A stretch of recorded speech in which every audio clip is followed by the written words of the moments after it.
2023. 2 plus 3 is 5. Y'all got 5 years to 2012. Then God comes back. What about the nukes? Despite its claims, Pakistan's nuclear weapons are still vulnerable. The assassination of former Pakistani Prime Minister Benazir Bhutto reminds us starkly of an unanswered question most of us would prefer to forget. How secure are Pakistan's nuclear weapons? Could Al-Qaeda or the Taliban or a militarist group acquire a warhead? A witch's brew that includes political instability, a growing Islamic insurgency, a demoralized army, and an intensely anti-American population puts Pakistan's nuclear weapons at risk. Washington and Islamabad have offered soothing reassurances, suggesting that some technical and procedural safeguard, like a kill switch, separates the security of Pakistan's nuclear weapons from the stability of the state. Even a quick analysis of the security situation faced by Pakistan's nuclear custodians presents clear outlines of their nightmare and ires. First, just 4 years ago, the chief scientist and father of Pakistan's nuclear bomb, A.Q. Khan, was arrested for black marketeering nuclear weapons technology and even bomb designs to North Korea, Libya, and Iran. Khan created what the head of the International Atomic Energy Agency, IAEA, called the Walmart of private sector proliferation. What made it possible for Khan to do was an extended period of instability in the country. Could uncertainty and instability in Pakistan today provide similar opportunities for mini cans to proliferate? Second, the design of Pakistan's nuclear control system creates risks of insider theft. This system addresses first and foremost Pakistan's fear that if India, its arch enemy, knew the location of the country's weapons, it could launch a preemptive attack that eliminated them. The notion that there are sophisticated electronic locks on all Pakistani weapons and that only Musharraf has the codes just isn't credible. Were that the case, an attack that killed Musharraf could eliminate Pakistan's ability to retaliate.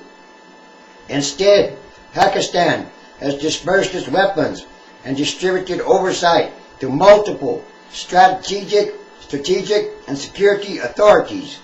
But these arrangements, by necessity, increase the likelihood that corrupt officials or corrupt army officials could successfully divert weapons or materials or even sell them.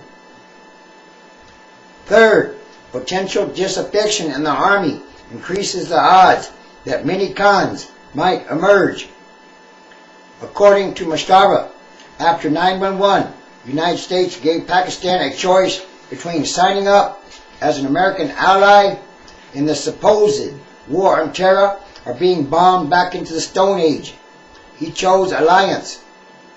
Since joining the U.S. war against the Taliban and Al-Qaeda, Pakistan has received at least $1 billion or more a year of mostly military assistance, with many mounting setbacks, including the reconstitution of Al-Qaeda headquarters and training camps in the country's borders with Afghanistan.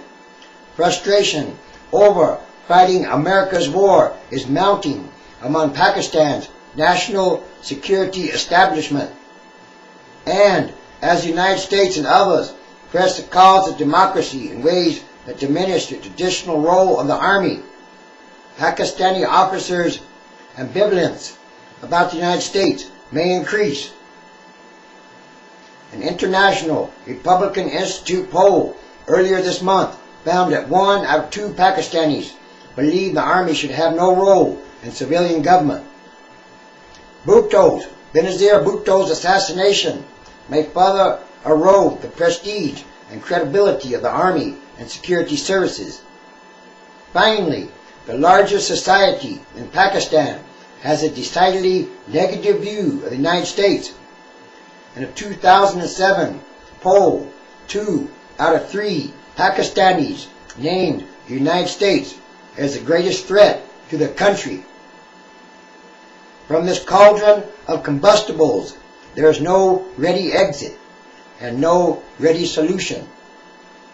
It would be a very grave mistake, however, to take comfort from the serene assurances of officials and governments here and there about everything being under reasonable control.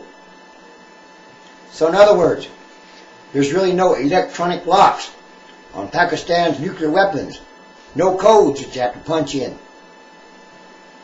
All one would have to do is get the warheads and get somebody or some people to reassemble them. A mechanical assembly. Put the core in. And it's on. A fully workable nuclear warhead or weapon or bomb ready to go. Already built. With no delay. Yes, the probability or possibility of a real terrorist or terrorist group getting hold of a Pakistani nuclear weapon is very, very high and very probable and quite possible in the future, in the days, weeks, months, or whatever years he left to come. This is my prediction, and this is a prophecy still to come. Just read Revelation 17 and 18.